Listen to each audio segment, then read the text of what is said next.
Bismillahirrahmanirrahim. Assalamualaikum warahmatullahi wabarakatuh. Innal hamdalillah nahmaduhu ta'ala wa nasta'inuhu wa nastaghfiruh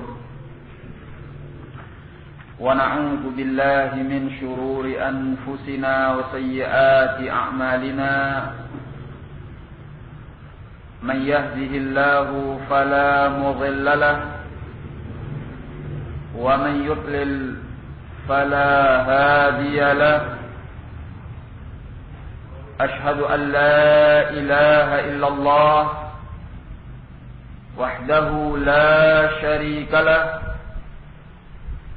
وأشهد أن محمدا عبده ورسوله أما بعد فيقول ربنا تبارك وتعالى يا أيها الذين آمنوا اتقوا الله حق تقاته ولا تموتن إلا وأنتم مسلمون يا أيها الذين آمنوا اتقوا الله وقولوا قولا سديدا يصلح لكم أعمالكم ويغفر لكم ذنوبكم ومن يطع الله ورسوله فقد فاز فوزا عظيما يا أيها الذين آمنوا اتقوا الله وقولوا قولا سديدا يصلح لكم أعمالكم ويغفر لكم ذنوبكم ومن يطع الله ورسوله فقد فاز فوزا عظيما ويقول نبينا عليه الصلاة والسلام فإن أصدق الحديث كتاب الله وخير الهدي هدي محمد صلى الله عليه وعلى آله وسلم وشر الأمور محدثاتها فإن كل محدثة بدعة وكل بدعة ضلالة وكل ضلالة في النار. معاشر الإخوان rahimani wa rahimakumullah. Kita memanjatkan segala puji dan syukur kehadiran Allah Subhanahu wa ta'ala, yang mana pada sore hari ini dengan seizin Allah dan juga nikmatnya kita kembali dipertemukan oleh Allah di dalam majelis ilmu ini. Kemudian semoga selawat dan salam tercurahkan kepada Nabi besar kita Muhammad sallallahu alaihi wasallam, kepada keluarganya, sahabatnya, dan orang-orang yang mengikuti beliau dengan baik sampai hari kemudian nanti. Ikhwan fiddin rahimani wa rahimakumullah. Dalam kesempatan ini kita masih akan membahas bab ma jaa'a fir ruqa wat tama'im. Bab mengenai keterangan yang datang terkait dengan ruqyah-ruqyah dan tamimah-tamimah. Pelajaran dari kitab Tauhid. Kita akan melanjutkan membaca keterangan Asy-Syaikh Ahmad bin Yahya An-Najmi rahimahullah, yang mana pada kesempatan ini kita sampai pada halaman yang ke-65. Hadis yang terakhir kita baca adalah hadis Abdullah bin Ukaim Al-Juhani Al-Kufi. Sebagaimana dalam pelajaran kita yang lalu disebutkan bahwa beliau adalah seorang mukhadram. Ya. Mukhadram adalah orang yang hidup di masa Nabi sallallahu alaihi wasallam dan dia masuk ke dalam Islam, tapi dia tidak bertemu dengan Nabi sallallahu alaihi wasallam. Makanya dinyatakan bahwa al-mukhadram duna sahabah wa fawqa tabi'in. Tingkatannya berada di bawah sahabat tetapi di atas tabi'in.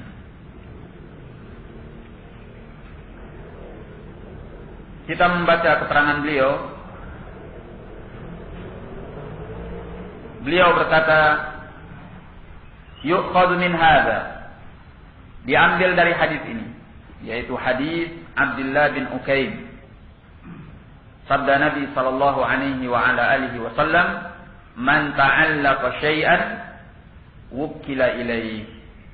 Barang siapa yang menggantungkan sesuatu, maka dia dipasrahkan kepadanya. Hadis riwayat Imam Ahmad dan At-Tirmidzi. Beliau berkata, anna man ta'allaqa syai'an mu'taqidan fihi annahu yajlibu naf'an aw yadfa'u anhu dharran fa innahu bihadza yakunu qad ja'ala aqidatahu fi syai'il ladzi ta'allaqah. Bahwasanya barang siapa yang menggantungkan sesuatu dalam keadaan meyakini bahwa pada sesuatu itu meyakini bahwa sesuatu itu bisa mendatangkan manfaat atau menolak daripadanya madharrah, maka dengan hal ini dia telah menjadikan akidahnya, keyakinannya pada sesuatu yang dia gantungkan tersebut. Berarti dia meyakini, mempercayai apa yang dia gantungkan, bahwa itu bisa mendatangkan manfaat atau menolak madharrah. Wakkalahu Allahu ilaih, maka Allah akan pasrahkan dia kepada benda tersebut. Wa hadza tahdidun, ini adalah ancaman. Wa wa'idun liman asyraka billahi syai'an minal muta'allaqat mu'taqidan fi dzalik. Ini adalah ancaman bagi orang yang berbuat syirik kepada Allah dengan sesuatu dari apa-apa yang digantungkan dalam keadaan meyakini pada benda-benda yang digantungkan itu. Jadi pemberitaan beliau ini, man ta'allaqa syai'an wukkila ilaih, barang siapa yang menggantungkan sesuatu maka dia akan dipasrahkan kepadanya. Laisa mujarrad al-akhbar atau laisa mujarrad al-ikhbar, bukan hanya sekedar berita semata. Tetapi yang dimaksudkan apa? Hadza tahdid wa wa'id. Ini adalah ancaman. Mengancam barang siapa yang menggantungkan sesuatu, dia akan dipasrahkan kepadanya. Seperti yang sudah kita jelaskan, bahwa orang yang menggantungkan sesuatu pada dirinya, dia akan dipasrahkan kepada benda itu sehingga dia semakin lemah. Ya. Lemahnya baik hissiyan wa ma'nawiyan. Ya. Lemahnya baik secara fisik, demikian pula secara maknawi. Secara fisik karena dia bergantung kepada benda yang lemah, sehingga dia pun merasa lemah fisiknya kalau tidak ada benda tersebut. Ya. Sementara benda itu sendiri tidak selalu bisa melindungi dia. Bahkan tidak bisa melindungi dia di sa'atin minat sa'at. Ya. Sesaat pun pada hakikatnya tidak bisa melindungi dia. Ya. Namun karena izin Allah, Allah menginginkan bahwa orang itu mendapatkan fitnah karena benda yang dia gantungkan, jadi seolah-olah benda itu bisa mendatangkan manfaat atau menolak madharrah. Pada hakikatnya tidak. Ya. Maka dengan timbulnya fitnah yang seperti ini, secara fisik dia akan semakin lemah. Ya. Dia tidak akan percaya diri, merasa bahwa kekuatannya ada pada benda itu. Kalau benda itu tidak ada, maka fisiknya tidak ada apa-apa. Ya. Inilah akibat dia memakai jimat-jimat, benda-benda yang dia gantungkan pada dirinya.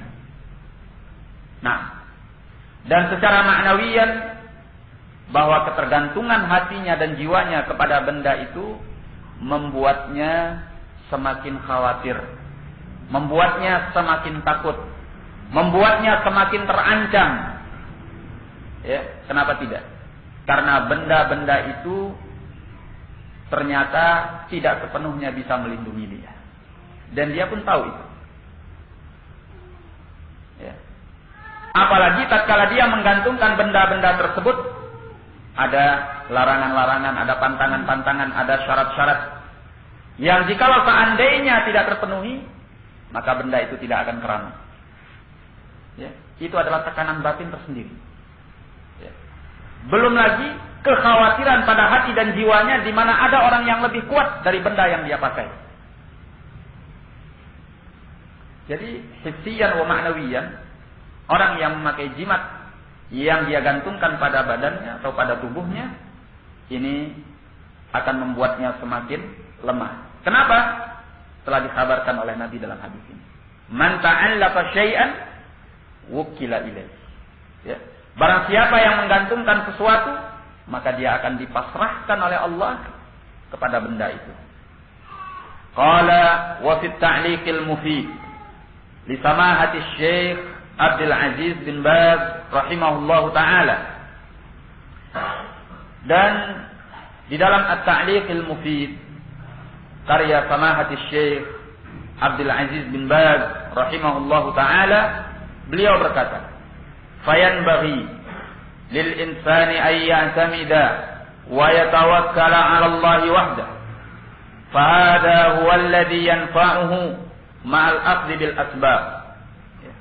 Maka selayaknya bagi seorang insan, dia bersandar dan dia bertawakal kepada Allah semata. Karena inilah yang akan bermanfaat kepadanya, disertai dengan melakukan sebab-sebab. Kama fi hadis, ihris ala ma yanfa'uka wasta'in billah.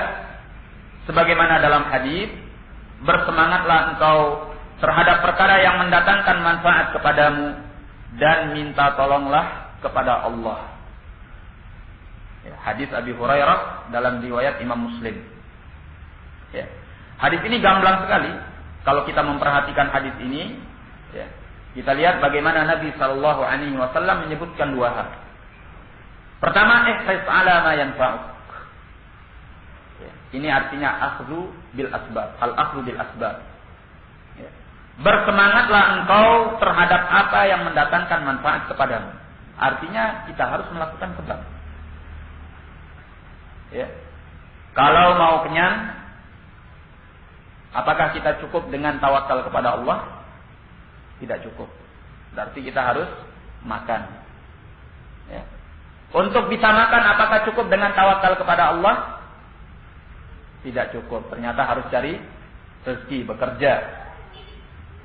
Ya. Dan asbabur rizq itu banyak. Nah, demikianlah al-akhdhu bil asbab. Semangatlah engkau terhadap apa yang mendatangkan manfaat kepadamu. Berarti lakukan sebab. Wasta'in billah. Hal yang kedua, beristi'anah kepada Allah tabaraka wa ta'ala.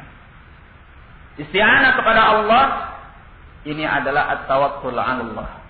Kita pasrahkan urusan kita kepada Allah tabaraka wa ta'ala. Dia yang akan menolong kita, dia yang akan membantu kita. Dia yang akan mempermudah kita. Inilah tawakal yang benar di dalam Islam. Apa kaitannya hadis ini dengan pembahasan kita? Artinya bahwa seorang mukmin itu tempat bergantungnya adalah Allah. Ya. Kalau dia ingin sesuatu yang bermanfaat untuk dirinya, tempat bergantungnya adalah Allah, bukan yang selain Allah. Itu yang diajarkan oleh Nabi.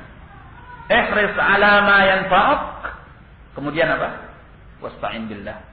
Ya. Bersemangatlah engkau atas apa yang mendatangkan manfaat kepadamu, kemudian minta tolonglah kepada Allah. Maka tempat bergantung seorang yang mukmin itu adalah Allah dalam perkara-perkara yang mendatangkan manfaat. Ya. Fal akhdhu bil asbabi amrun lazim min al adwiyati wal istiqamati ala syar'i wa ta'ati asbabil afiyah wa talabil rizq. Fal asbabu ma bainal wajib wal jaiz fa alaihi ay yata'ata al asbab al jaizah wal wajibah. Kata beliau rahimahullah, maka melakukan sebab-sebab adalah perkara yang harus. Baik itu berupa obat bagi orang yang sakit. Demikian pula beristiqamah di atas syariatnya. Melakukan sebab-sebab keselamatan. Mencari rezeki. Maka sebab itu kata beliau, ma bainal wajib wal jaiz. Sebab itu ada yang hukumnya wajib, ada yang hukumnya hanya sekedar boleh. Ya.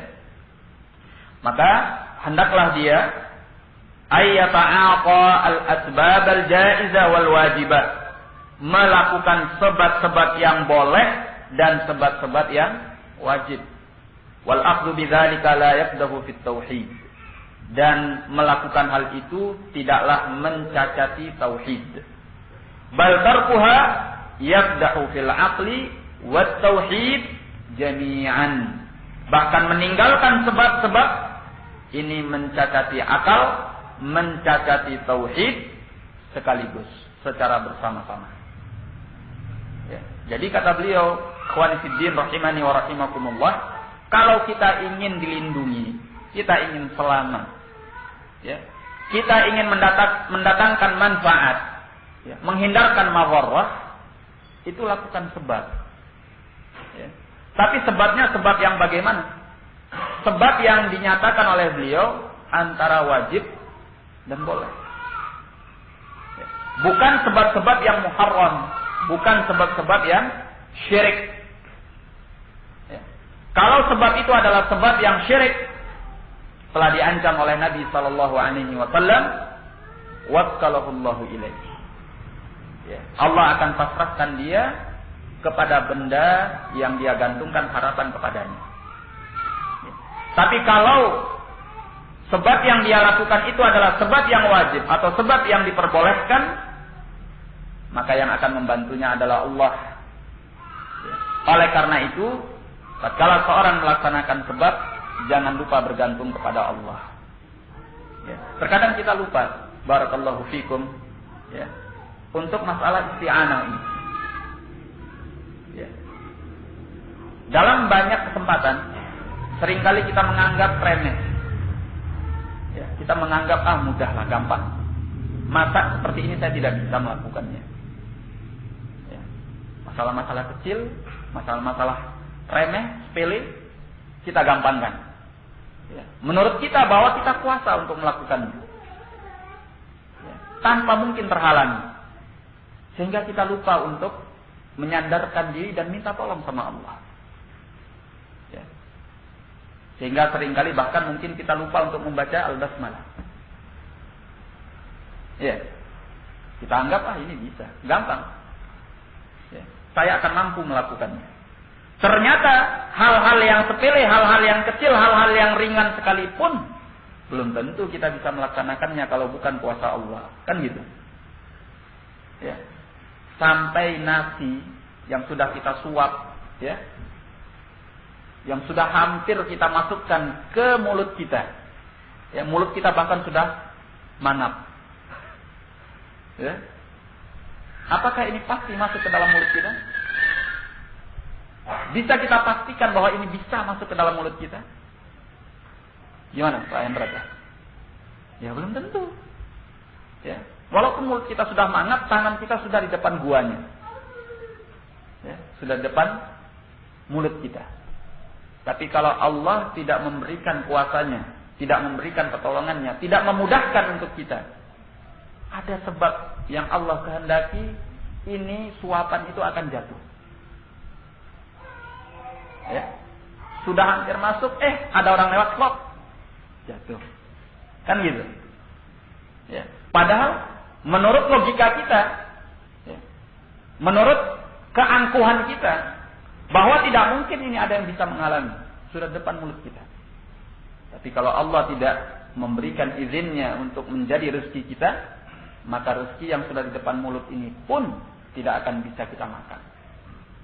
Makanya kata Nabi sallallahu alaihi wasallam, "Ma asabaka lam yakun liyukhti'aka, wa ma akhta'aka lam yakun liyusibak." Apa yang telah menjadi bagianmu, telah ditetapkan oleh Allah untukmu, tidak anduk sedikit pun. Mau orang sak dunia ini menghalangi kamu daripadanya, mereka tidak akan mampu. Karena sudah bagianmu itu. Ya, ada saja sebabnya Allah berikan. Ya. Dan apa yang memang sudah luput daripadamu, itu bukan bagianmu, itu bukan takdirmu. Ya. Tidak siapapun bisa memberikannya, walaupun umat sedunia ingin memberikannya kepadamu. Ya. Wa ma akhta'aka lam yakun liyusibak. Ya. Nah, kalau seorang mukmin memahami dengan sedemikian dalam pengertian kekuasaan Allah Tabaraka wa Ta'ala, bahkan lebih dari apa yang kita jelaskan, Ikhwanifiddin rahimani wa rahimakumullah, tidak ada alasan bagi kita untuk tidak tawakal kepada Allah. Apalagi mempasrahkan urusan kita kepada makhluk, kepada benda, kepada sesuatu yang lemah. Ya. Ini membuat kita akan semakin jauh daripada Allah dan membuat kita akan menjadi orang yang merugi. Ya. Tetapi kalau kita pasrahkan segalanya kepada Allah Tabaraka wa Ta'ala, dalam urusan yang besar, dalam urusan yang kecil, dalam urusan agama, dalam urusan dunia, maka tidak akan ada yang tidak selesai oleh Allah. Ya. Allah maha kuasa atas segala sesuatu. Ya. Idza arada amran ay yaqula lahu kun fayakun. Ya. Kalau Allah sudah menginginkan sesuatu, cukup Allah mengatakan kun, jadilah engkau. Maka apa yang dikehendaki oleh Allah itu akan terjadi. Ya. Tidak ada seorang pun yang bisa menghalanginya. Nah, dari pemahaman tauhid yang seperti ini, seorang mukmin itu lapang hatinya, lapang jiwanya, ya. Tenang kehidupannya, tidak tertekan, tidak merasa was-was, tidak merasa khawatir, tidak merasa lemah, ya. Tidak merasa tertekan. Limada? Karena Allah bersamanya. Allah bersamanya. Ya. Dia tahu bahwa segalanya adalah milik Allah. Segala urusan berada di tangan Allah. Tidak ada yang kuasa kecuali Allah Tabaraka wa Ta'ala. Walaupun umat sedunia mau atau tidak mau, Allah yang maha kuasa. Ya.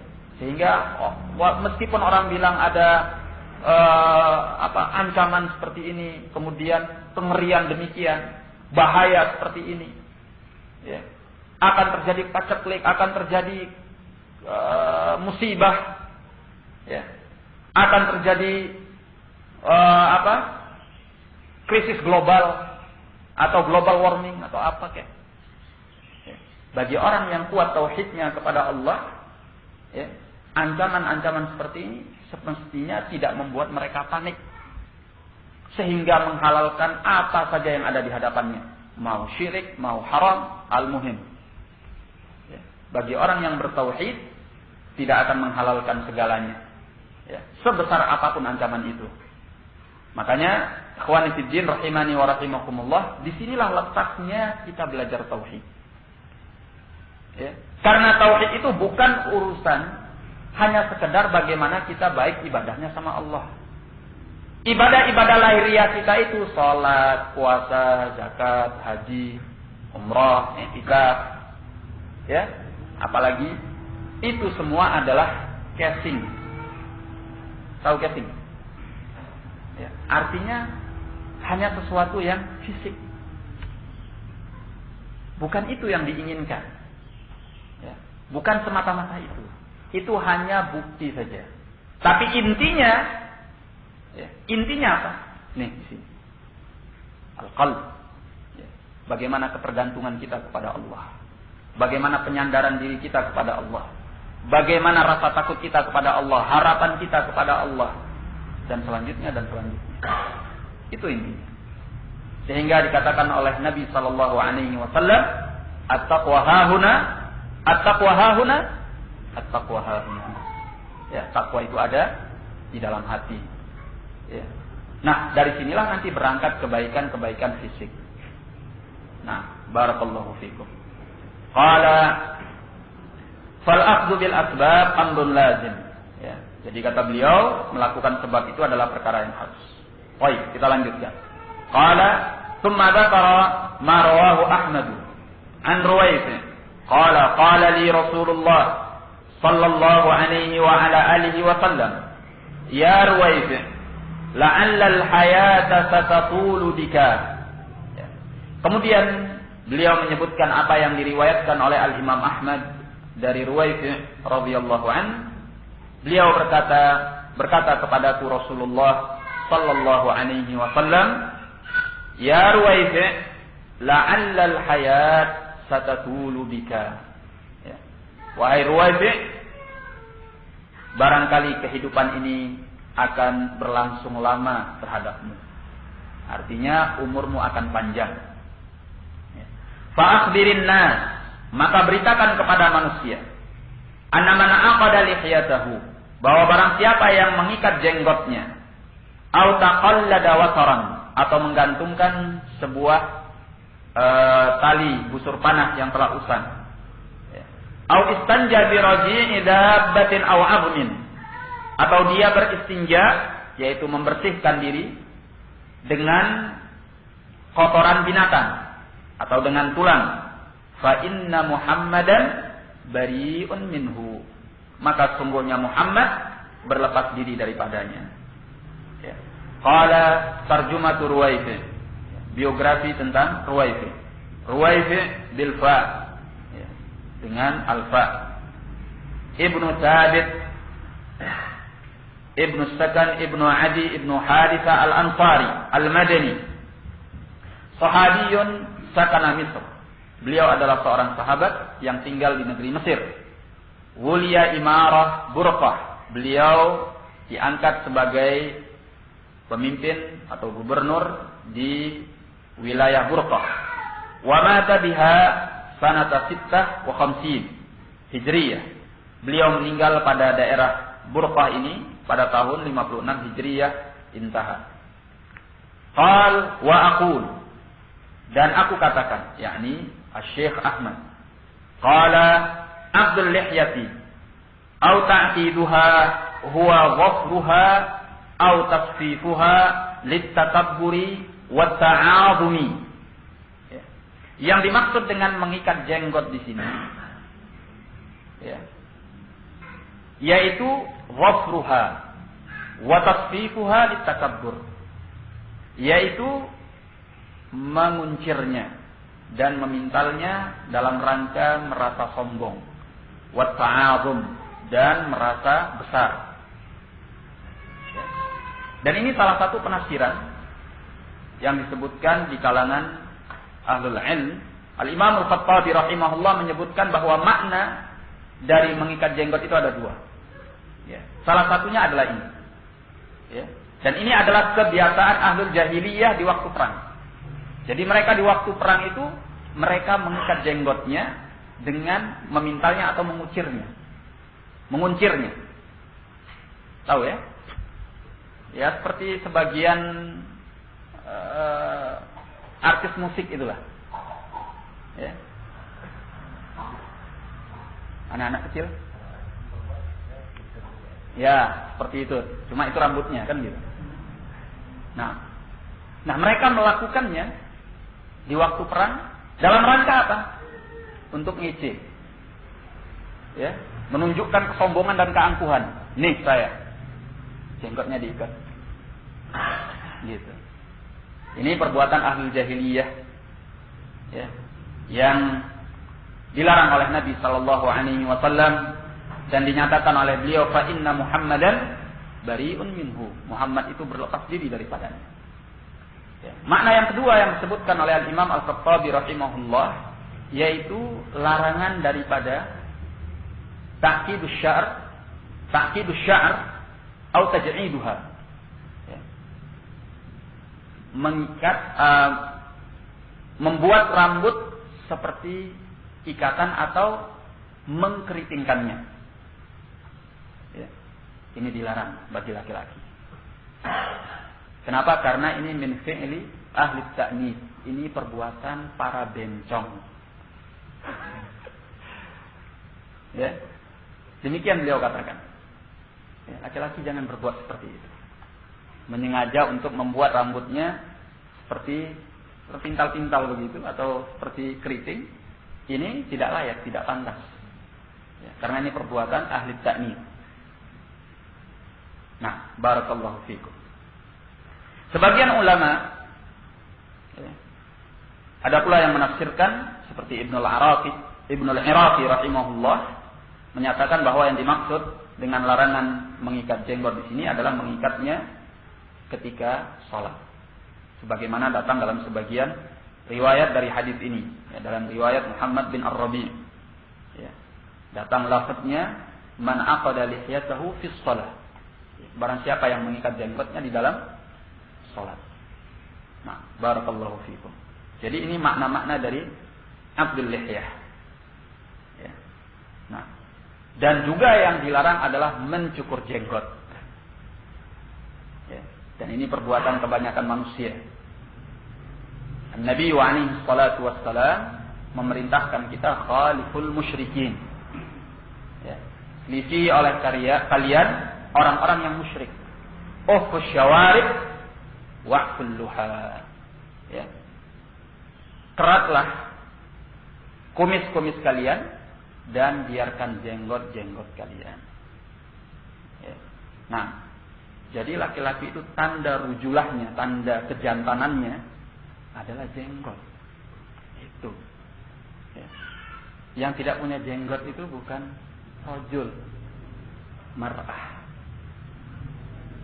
Ya. Itu perempuan. Ya. Makanya ikhwan fiddin rahimani wa rahimakumullah, bagi orang-orang yang merasa bahwa dirinya adalah laki-laki dan jantan, memelihara jenggot, bahkan lebih daripada itu, ini adalah syariat yang diperintahkan oleh Nabi sallallahu alaihi wa ala alihi wasallam. Barakallahu fikum. Nah, qala amma al-inayatu biha tasrihan wa takriman fa hadha laysa bimanhiyyin anhu. Adapun memperhatikan jenggot, ya, dengan menyisirnya, memuliakannya, fahada laisa bimanhiyin anhu, maka ini bukanlah perkara yang terlarang. Ya. Afada dzalika Syekh Abdul Aziz. Ya. Hal ini diberi pelajarannya oleh Syekh Abdul Aziz di dalam ta'liqnya rahimahullah ala hadzal mawdi', pada tempat ini. Nah, jadi ini keterangan beliau. Al-mas'alatu tsaniyah. Ya, masalah yang kedua dalam hadis tadi. Taqalludul watar. Ya, menggantungkan tali anak panah yang telah usang. Tali busur panah yang telah usang. Qala wal wataru as-suyur allati tujma' baina tarafail qaus. Ya. Atau allati tujma' baina tarafail qaus. Yang dimaksud dengan al-watar adalah tali atau senar yang menggabungkan antara dua ujung busur. Ini tali busur panah. Wa yudha'u fiha as-sahmu, dan diletakkan padanya anak panah. Nah, wa kanu idza ramma al-watarul qadim akhadhu badalan anhu wa 'allaquhu fi 'unuqil ba'ir aw ghairi. Dahulu apabila tali atau senar daripada busur panah ini telah usang, ya. Idza ramma al-watarul qadim, apabila tali busur panah yang lama itu telah usang, akhadhu badalan anhu, mereka mengambil gantinya. Wa 'allaqu fi 'unuqil ba'ir aw ghairi. Kemudian senar dari busur panah yang telah usang tadi mereka gantungkan di leher onta atau yang selainnya. Ya, yang selainnya dari hewan-hewan mereka. Yaz'umuna annahu yadfa'ul 'ain wa yadfa'u syayatin. Mereka menyangka bahwa itu bisa menghindarkan daripada ain dan menolak gangguan-gangguan setan. Wallahu subhanahu wa ta'ala huwal ladzi yadfa'u ad-darr wa yajlibu an-naf'. Sementara Allah subhanahu wa ta'ala dialah yang sesungguhnya yang bisa menolak bahaya dan mendatangkan manfaat. Wa kadzalika an-nahyu 'anil istinja'i bi raji'id dabbati wa huwa rawtuha. Ya. Demikian pula kata beliau larangan dari beristinja dengan kotoran hewan. Ya. Beristinja dengan kotoran hewan, wa huwa rautuha, yaitu kotorannya, kotoran hewan. Ya. Kotoran hewan yang sudah kering. Ya. Sebab dahulu di antara mereka ada yang beristinja dengan menggunakan ini. Kenapa kita dilarang beristinja dengan kotoran hewan? Kenapa? Karena itu adalah makanan saudara kalian dari kalangan jin. Ya, sebagaimana dalam riwayat Imam Muslim, ya, beliau menyatakan bahwa itu adalah zadu ikhwanikum minal jin. Ya. Bahan makanan saudara kalian dari kalangan jin. Nah, jadi jangan kalian pakai untuk istinja. Nah, itu jatah mereka. Barakallahu fiikum. Wa kadzalikal istinja'u bil 'idham. Demikian pula beristinja dengan tulang. Ya, ini juga disebutkan sebagai zat ikhwanikum minal jin. Nah, apa hukumnya orang yang beristinja dengan kotoran hewan atau tulang? Zahir dari mazhab Al-Imam Ahmad rahimahullah bahwa istinjanya tidak sah. Ya, tidak sah. Berdasarkan hadis yang diriwayatkan oleh Imam Ad-Darqutni dan Ibn Khuzaimah, di mana Nabi sallallahu alaihi wa ala alihi wasallam bersabda, "Innahuma la yutahhiran." Innahuma la yutahhiran, karena keduanya tidak bisa mensucikan. Jadi istinjanya dengan kotoran hewan atau dengan tulang tidak sah. Baik. Al-haditsu fihi layyin. Hadis ini padanya ada kelemahan. Naam. Ya. Hadis ini padanya ada kelemahan karena di dalam sanadnya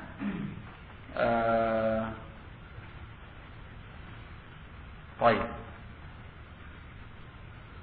Hadis yang lain saya. Baik, kita baca ini. Al-hadits fihi layyin. Hadis ini di dalamnya ada kelemahan. Wa sahhahahu Al-Albani. Namun disahihkan oleh Syekh Al-Albani rahimahullah.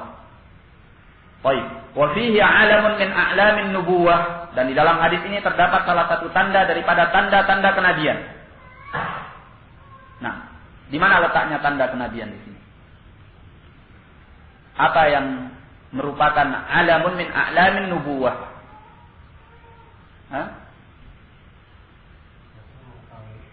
Karena Rasul mengatakan kepada Ruwaifi', "Ya Ruwaifi', la'allal hayat satatulu bika." Wahai Ruwaifi', barangkali kehidupan ini akan berlangsung lama kepadamu. Ini tidak akan bisa diberitakan kecuali oleh seorang nabi dan rasul. Ya. Dan tentunya bukan dari diri beliau sendiri. Beliau memberitakan yang demikian ini adalah wahyu dari Allah. Ya. Allah yang memberitakan kepada beliau sebagai tanda dari tanda-tanda kenabian beliau. Nah, wa huwa qauluh, yaitu sabda beliau kepada Ruwaifi', la'allal hayata satatulu bika. Barangkali kehidupan ini akan berlangsung lama kepadamu. Wa fi'lan, dan memang terjadi.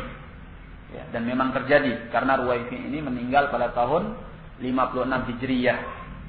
Ya. Sebagian berpendapat pada tahun 53 Hijriyah. Jadi panjang masanya setelah peninggal Nabi sallallahu alaihi wasallam. Nah, karena Nabi sallallahu alaihi wasallam meninggal pada tahun berapa? Saya yakin semua antum tahu, mestinya harus tahu. Ya. Ya. Pada tahun 10 atau 11 Hijriyah. Nah, berarti beliau ini hidup. Kalau beliau meninggal pada tahun 56 Hijriyah, berarti beliau masih hidup sampai 45 tahun setelahnya. Ya, dan itu sangat panjang sekali.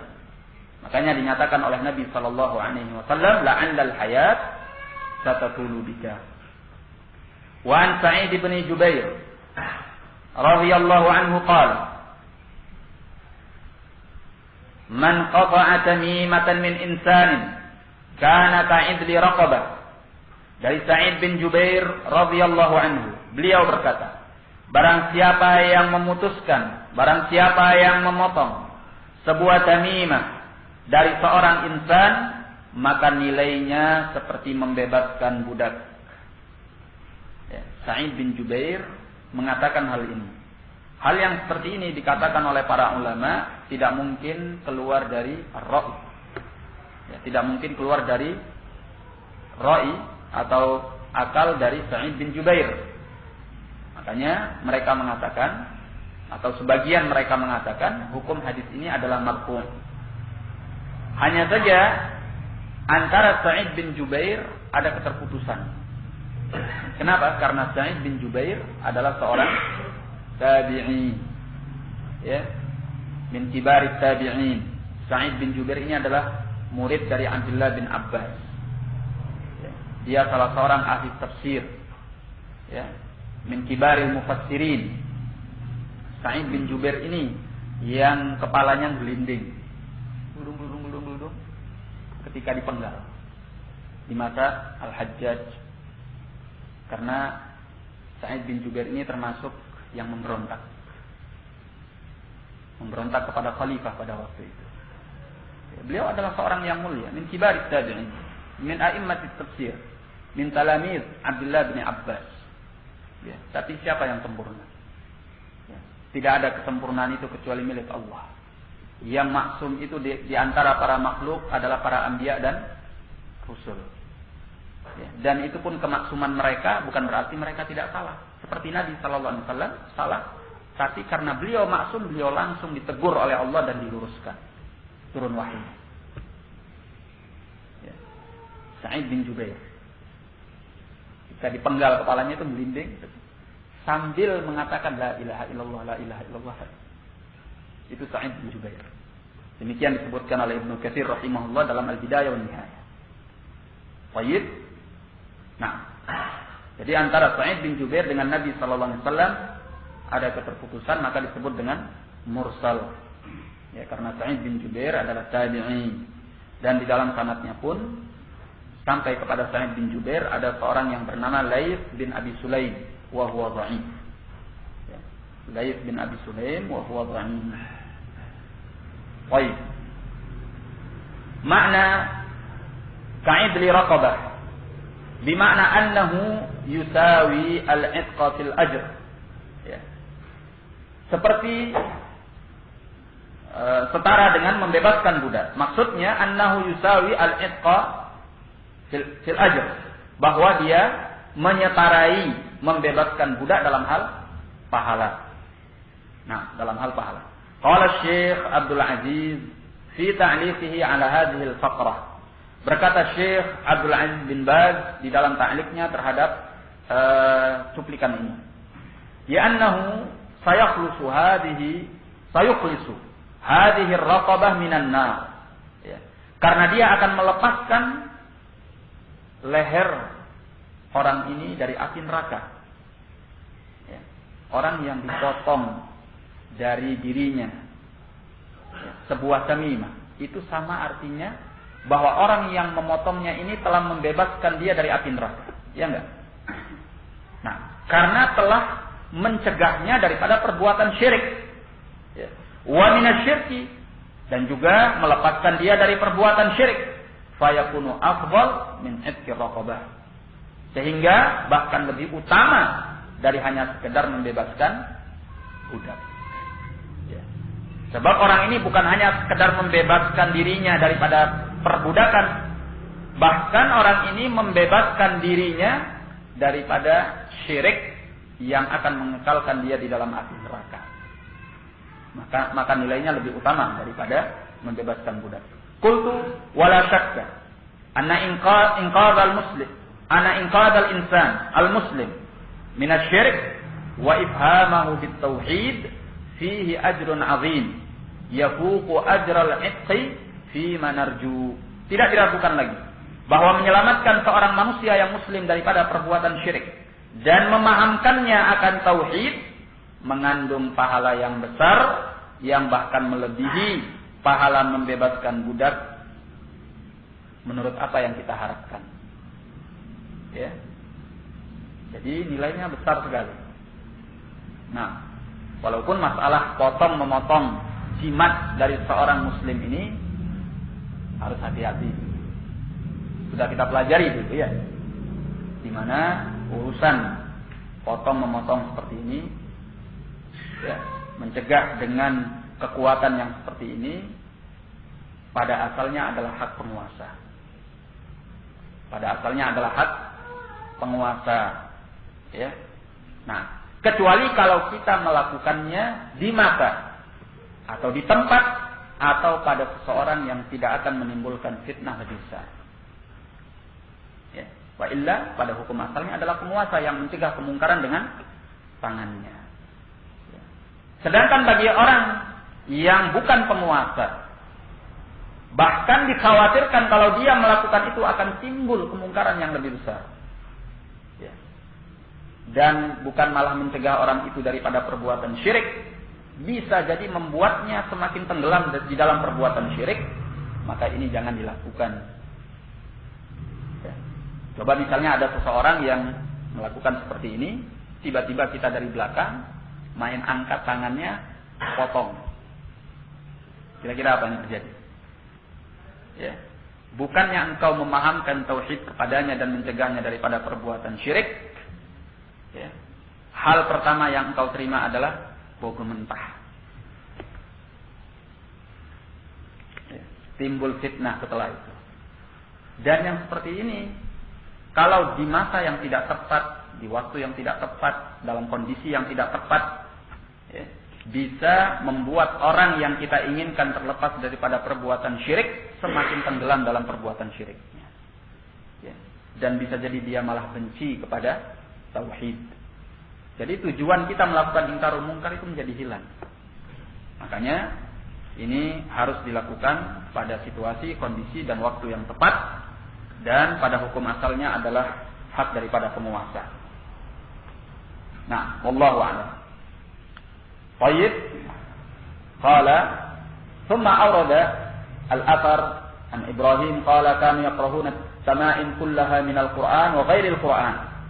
Kemudian beliau membawakan asar dari Ibrahim An-Nakhai. Beliau berkata, dahulu mereka tidak menyukai tamimah seluruhnya, baik itu dari Al-Qur'an ataupun dari yang selain Al-Qur'an. Wa Ibrahimu hadza huwa Ibrahim ibnu Yazid An-Nakhai min at-tabi'in min ashab Ibnu Mas'ud. Ibrahim bin Yazid An-Nakhai dari kalangan at-tabi'in, dari murid-murid Ibnu Mas'ud. Kanu yaqra'una at-tama'in kullaha minal Qur'an wa ghairi dzalik. Mereka dahulu tidak menyukai tamimah, apa saja yang digantungkan secara total, baik itu dari Al-Qur'an atau dari yang selain Al-Qur'an. Wa kadzalika Ibnu Mas'udin yakrahu dzalik. Demikian pula Ibnu Mas'ud tidak menyukai yang demikian itu. Li sababaini. Ada dua sebab. As-sababul awal li umumil ahadits an-nahiyah. Sebab yang pertama karena keumuman hadis yang melarangnya. As-sababut tsani, yang kedua, saddan lidzara'i al-musilati lisyirik. Ya, karena menutup jalan yang akan menyampaikan kepada syirik. Fala yu'allaqu mushafun wala ayatun minhu wala ahadits wala qalatin wala 'idham in kana al-muta'alliqu min ghairi al-Qur'an fahuwa syirkun fakulluhu syirik. Jadi kata beliau, maka janganlah digantungkan mushaf. Biasanya orang menggantungkan mushaf yang kecil itu, ya, yang dijadikan sebagai jimat.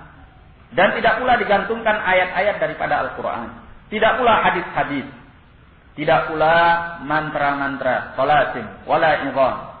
Ya, tidak pula tulang-tulang. Ya. In kana al-muta'allaqu min ghairi al-Qur'an fahuwa syirik. Maka setiap yang digantungkan dari selain Al-Qur'an adalah syirik. Fa kulluhu syirik. Maka semua itu adalah syirik. Dengan ini kita selesai dari bab maja'atir ruqa wat tama'im. Nah, semoga kita bisa mengambil pelajaran yang penting dari bab ini, ya, dan yang paling inti adalah hendaknya seorang mukmin menggantungkan dirinya, mempasrahkan dirinya dan menyandarkan dirinya kepada Allah Subhanahu wa taala, baik dalam dia mendatangkan manfaat atau menolak madharrah. Wallahu a'lam bissawab. Naktafi ila huna wa billahi taufiq wal hidayah. Assalamualaikum warahmatullahi wabarakatuh.